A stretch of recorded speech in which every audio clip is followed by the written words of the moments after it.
And even Donald doesn't really understand him as he says, "I'll say, have you chosen a name for yourself yet, son? No, wait, I have it. Tearjerker." So here we cut back over to Cyclops, and for the rest of this I'm going to have to introduce a character named Robin Hanover. So she is from Classic X-Men issue 41 to 42, and she was at the State Home for Foundlings, which was founded by Mr. Sinister so that he could try and better test on mutants. And she's reached out to Scott to let him know the remains of the orphanage are being torn down for a Roxxon data center.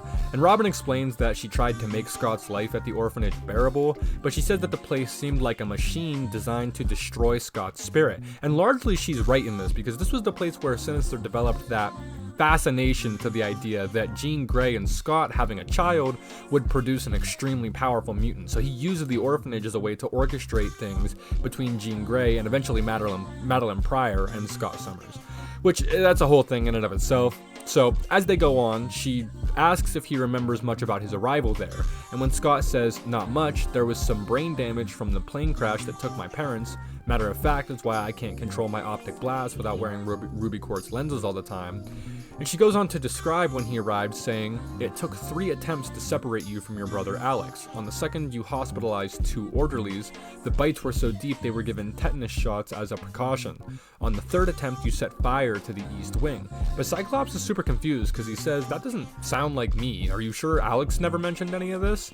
And she says, "Everybody who spent any lengths of time here has gaps. It's a bad place." So she throws a rock through the window, and Cyclops asks why she's telling him all this now. And she explains that she's sick and dying, and she feels deep remorse for what Scott went through at the hands of Mr. Sinister here. As she says, "You came here with a wildness inside you, Scott, something furious and beautiful and free, and I let them snuff it out." So when we cut back to Cyclops, he's in this borrowed Quinjet talking to his brother Alex about how he went back to the orphanage. And initially Alex is mad that he didn't bring him, but they start talking about how Scott wishes he would have never let them separate the boys.